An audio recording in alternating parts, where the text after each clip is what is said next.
plan de gobierno, sobre todo en la parte económica de Gana Perú. Daniel, ¿cómo estás? Buenas noches. Buenas noches, Jaime, gracias. ¿Qué tal? Bueno, lo hemos invitado para ver si logramos despejar algunas incógnitas que quedan después de estos documentos que se han ido publicando, la famosa hoja de ruta y luego el último compromiso o juramento, etcétera. Qué cosas quedan o no quedan, digamos, del famoso plan original, ¿no? Que como decía, no recuerdo quién exactamente, parece un capítulo completo de un capítulo perdido de las obras completas de Hugo Chávez, ese plan original. Pero, por ejemplo, se ha vuelto a insistir en la necesidad de cambiar el capítulo económico de la Constitución, entre otras cosas, para hacer posible que el Estado amplíe su rol empresarial. ¿Esto es así? Mira, Jaime, en los lineamientos, que es la afirmación formal de lo que el equipo de Ollanta propone, no hay ningún cambio propuesto de Constitución. Se dice que la Constitución se respetan las leyes, la idea es funcionar dentro del ordenamiento legal. Ahora, evidentemente distintas personas que apoyan a Ollanta tienen opiniones sobre lo que debería ser o podría ser cambio en la Constitución. Por ejemplo, hay gente que opina que debe haber un Senado, hay gente que opina que debe haber un cambio por tercios del Parlamento. No, claro, pero aquí estamos hablando de... Son cosas, no, pero eso es que, claro, esta Constitución no es perfecta, entonces es perfectible. Entonces uno se agarra a ataque de por qué lo quiere cambiar.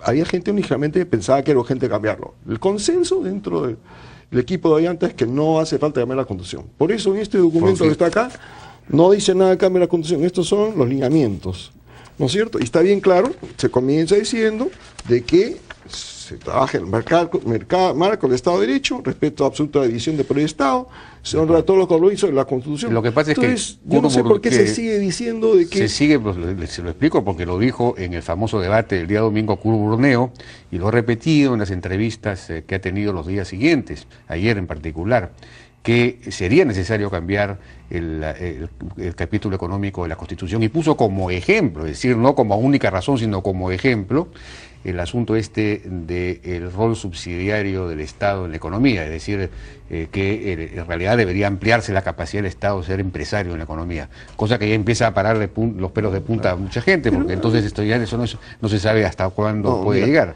Hay interpretación mala y de repente intencionada.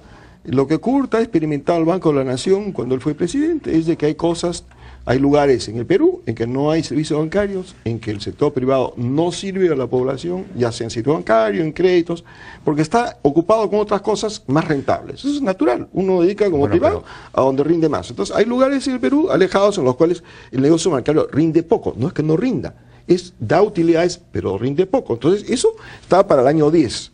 Entre tanto, estos son palabras que no están servidos. Entonces Kurt opina, con alguna razón, bueno, mientras que los privados lleguen, que lo haga el Estado y luego lo tramita. Pero eso no se necesita modificar la Constitución para eso, si porque eso es precisamente el rol subsidiario del Estado. Ahí donde el sector privado no entra, el Estado puede entrar. Eso es rol subsidiario. Y entonces no se necesita modificar la Constitución para eso. Yo te pediría que eso lo hagas como informe legal para que ese tema quede zanjado. Lo que yo tengo entendido... Eso lo puso él como ejemplo, ¿no? Pero hay una serie de otros ejemplos. Por ejemplo... Jaime, lo ha vivido. No es que lo puso, él lo ha vivido. No ha podido hacer cosas porque le han dicho, oiga, usted está violando ese artículo. Bueno, pero entonces es muy real, no es una cosa... Es cuestión de conseguir... el rol subsidiario significa que ahí donde el sector privado no puede entrar o no le es rentable, entonces puede entrar el Estado. Eso es exactamente la definición. Pero en fin... Bueno, entonces estás tú con nosotros en eso, que eso hay que resolver. Pero para eso no se necesita modificar la Constitución. Pero lo que pasa... No hace falta tocarlo. Lo que pasa es que, por ejemplo, en el plan se habla de que el Petroperú debe retornar al negocio, al manejo del negocio gasífero, y como se habla también de reducir el precio del gas, entonces, lo que se desprende es que se necesita también habilitar constitucionalmente la posibilidad de que Petroperú entre pues a manejar la comercialización del gas en el Perú. Tú no necesitas modificar la Constitución para tener subsidiado el gas y subsidiado el petróleo como está sucediendo ahora. Tenemos un régimen ahora, con esta Constitución, en lo cual los precios de los combustibles no son libres. El Estado entra porque quiere, con alguna razón, pienso yo, evitar de que estas alzas, que ojalá sean temporales, impacten en el bolsillo de la gente. Entonces no se requiere cambiar la Constitución para eso. Nosotros cuando hemos hecho este documento, lo hemos hecho con mucho cuidado, hemos considerado que todo lo urgente que el Perú necesita se puede hacer sin cambio de constitución. Pero o sea que habría un subsidio al gas, así como en Bolivia, como en Venezuela. En este momentito tú tienes control sobre todos estos precios, por contrato. Y en caso de los combustibles, por una franja. No, pues se supone que esa franja es un fondo que se recupera cuando el precio baja, es decir, no es un subsidio, técnicamente no es un subsidio. Así es. En el momento en el que el precio sube, no sube y entonces eso se recupera cuando baja el precio. Cuando baja el precio es distinto a un subsidio. No sabemos cuándo va a bajar. Entonces, lo que sí tiene la responsabilidad del Estado es moderar fluctuaciones. Entonces, en la medida que eso se puede hacer. Entonces va a haber subsidio al gas. No se necesita un subsidio al gas. Lo que hay que hacer es manejarlo bien. El contrato, el lote 88. ¿Cómo se va a bajar el precio entonces? Mira, el lote 88 es un gas que tiene un régimen especial, porque fue encontrado gratis, porque eso fue a fondo perdido de dos compañías americanas que se fueron al fin de Fujimori, por las razones del momento. Entonces, ahí tenemos un recurso nacional. Entonces hay que manejar bien el tema del precio del gas, hay que hacer un gasoducto para otras partes del país para que llegue el gas a todas partes, no solamente a Lima, y expandir el uso. Eso es bastante sensato. Bueno, en toda parte del mundo el gas natural es más barato que el petróleo, hay que sustituirlo. Entonces no se va a reducir el precio del gas, lo que se va a hacer es ampliar la distribución. Señor. El gas es más barato que la gasolina y que el petróleo. Bueno, claro. Entonces, y el costo de transporte se puede reducir cuando se transporte bien. Eso se transporte bien. Claro, porque ahora el gas no puede llegar a ciertas zonas, habría que comprimirlo o licuarlo y llevarlo por camión. Por eso digo, estamos hablando de ampliar la red. Pero claro, y como consecuencia el precio va a bajar en el lugar de consumo. Eso es sana economía, eso es invertir y hacer que el mercado funcione. El gas no llega, por lo tanto no hay mercado de gas en ciertas zonas. Perdón, el gas del que estamos hablando es el GLP. No, estamos hablando del GNP, de gas natural. Cuando se habla del balón de gas, estamos hablando del GLP, por favor. Cuando Ollanta Humala dice que va a bajar el gas a 12 soles, está hablando del GLP. Hemos mirado esto con mucho cuidado. El cambio de la matriz energética del Perú se basa fundamentalmente en que se use bien el gas natural. Mira, yo cuando estaba en COFIDE he arrancado un proceso de cambio, de modificación del patrón de uso del combustible en los taxis. Y se han convertido, hoy día hay 100.000 taxis andando con gas natural. Eso significa que les cuesta un tercio de costado operar. Sí, está bien, por extraordinario. Supuesto, pero eso hay que hacer más, pues. Bueno, ya, pues eso es distinto a decir que el GLP, que es lo que ahora se vende y se compra bajo la forma de balones, va a reducirse su precio a 12 soles. Entonces, eso obviamente no era cierto. Cuando uno quiere abaratar precios, hay que hacerlo por productividad, por reducir costo de transporte, por mayor eficiencia. Y en eso se puede hacer muchas cosas. El Perú dista mucho de ser un país eficiente. Otra pregunta que queda, digamos, pendiente, que no ha sido bien respondida hasta ahora es, se ha dicho y se ha afirmado efectivamente en ese documento, sobre todo en el último, que no se tomará las pensiones para subsidiar el pensión 65, que es digamos, lo que de alguna manera estaba en el plan original.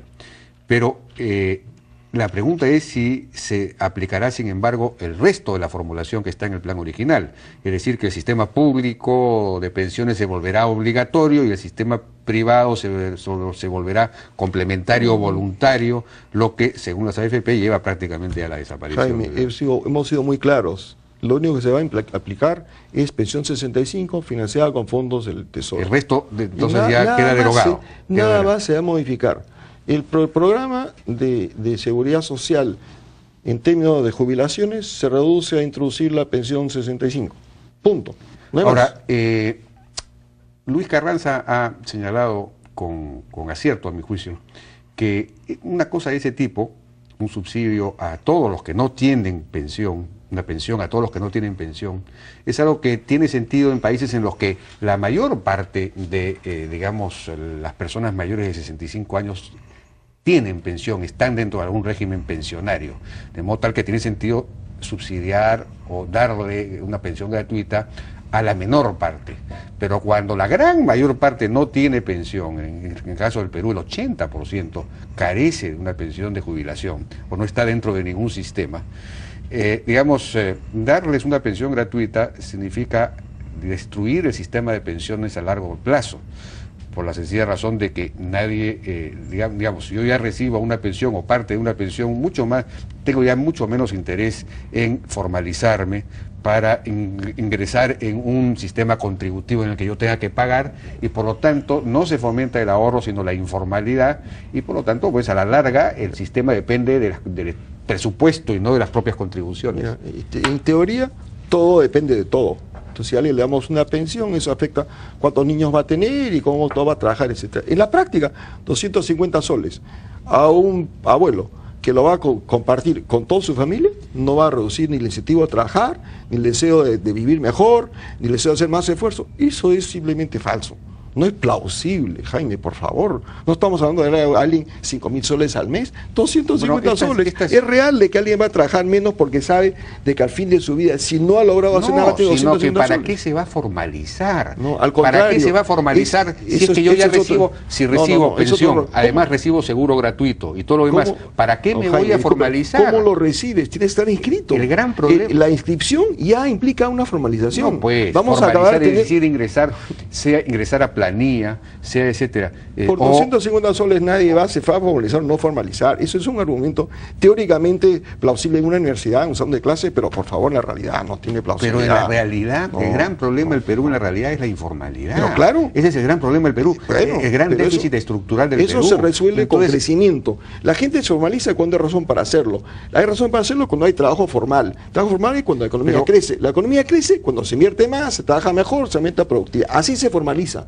No con leyes, no con decirle al viejito que no debe tener su pensión. Así no se formaliza con crecimiento sostenido. Si usted le pregunta, la estructura empresarial en el Perú está compuesta principalmente de microempresas y de pequeñas empresas, que son la gran mayoría, ¿no? Si usted le pregunta a cualquier microempresario si va a formalizar y si va a meter en planilla a alguien que ahora va a tener además un salario mínimo de 750 soles que no podría pagar, sobre lo cual hay que agregar una serie de otras contribuciones, ¿no es cierto? Obviamente, digamos, son dificultades para formalizarse, son barreras cada vez más altas, y si además me están regalando por fuera una pensión y seguro y todo lo demás, entonces ya, ¿para qué me voy a formalizar? Esa es la pregunta. Las objeciones a la pensión 65, para mí, son voluntad de no hacer, punto. Las demás cosas sí, hay que formalizar, que es complicado, sí. Yo lo he vivido 4 años en COFIDE, buscando aumentar crédito para las MIPES y para las pymes, buscar cómo se le puede dar a formalizar, cómo se le genera inscripción más rápida. En COFIDE hemos logrado que las empresas se pueden inscribir en 6 días, 5 días, de lunes a viernes. Cuando el Banco Mundial le siga tomando 105 días, nosotros lo hemos hecho en 5. Así se ayuda a formalizar. Pero negarle a alguien que está muriendo de hambre 250 soles no me parece un argumento que tiene que ver con formalización. El 80% de los mayores de 65 años del Perú no están en situación de pobreza, y menos aún de pobreza extrema. De ese 80%, por lo menos 50 ya no están. Ustedes le regalarían 250 soles a una mayor parte que ya no está en la pobreza, que está fuera de la... Jaime, porque la pobreza en el Perú en este momento es más o menos el 30%. Si estamos hablando de 80%, significa que hay un 50% que no son pobres. No, Jaime, esto se va a focalizar con cuidado, se va a focalizar con cuidado. La idea es que los que estén en condiciones razonables no van a recibir. Se va a focalizar, se va a comenzar con los más pobres primero y se va avanzando. Pero está dicho en el documento. Lo los más pobres primero. La gente no quiere leer. Se dice que esto es focalizado. ¿Qué significa eso? Comenzar con los que más necesitan. Que hay problemas administrativos, se termina, mira, los que tienen pensión, los que no son pobres también van a recibir un regalo. No señor, la focalización va a tener un límite, así como hoy día Juntos también tiene un límite, no todo el mundo tiene Juntos, también Juntos se quiere ampliar, por cierto. También había gente que decía que Juntos no había que hacerlo, y Juntos hoy día es el tipo de programa que en todo el mundo se acepta. Lo mismo como pensión 65, no somos el único país. El último, yo no sé, bueno, te has ganado el tiempo, pero el otro tema es en el plan original se habla de un impuesto de 45% a las sobreganancias mineras. ¿Se mantiene esa cifra de 45% o eso se ha redefinido en función de la competitividad del país? El impuesto a las ganancias mineras va a tener relación con las utilidades. Si el precio está alto y por tanto hay una mayor rentabilidad, el impuesto va a ser mayor. ¿Cómo debe ser? Progresivo cuando ganas más y menos progresivo y menos cuando ganas menos. Como debe ser, como es el impuesto tuyo y mío a las personas. Estamos en una tasa progresiva. Igualito tiene que ser con las mineras. Lo tiene Chile, lo tiene Canadá, lo tiene Australia. hay que modernizarse. No lo tenemos acá, bueno, hay que hacerlo. Y te digo además que Keiko Fujimori acaba de copiarse el plan, están diciendo lo mismo. No, no, claro, pero no hablan de 45%. No, pero ¿sabes cosa? Ahora, 45%, eso lleva la cosa a niveles bolivianos. No, Jaime, por favor. Tienes que centrarte en lo que hay de compromiso de campaña, que es este documento. Es que hay un documento de 200 páginas y uno de 5 páginas. Jaime, esto, entre 200 y 5 páginas. En tu propio programa lo hemos dicho varios. Esto es el compromiso que se va a implementar, esto es lo que se está haciendo ahora. Eso es lo que es el plan que presenta. Entonces, por favor, trata con esto. No hablamos de otras cosas que quedan todavía en duda. No, bueno, está bien. Pero mira, esto del impuesto progresivo de la minería, ya lo ha copiado Keiko, que no estaba en su plan, no dice nada de impuesto a la minería. Ahora lo tienen, porque esto se justifica, está bien. Lo va a hacer el que gane, por lo menos. Pero no 45%. Bien, Daniel Siloski, muchísimas gracias por su participación en la hora en el vocero de Gana Perú. Gracias, Jaime. Vamos a una pausa, regresamos ahora con un debate entre José Luis Ardón, politólogo, y Cristóbal Aljovín, historiador, sobre por quién votar.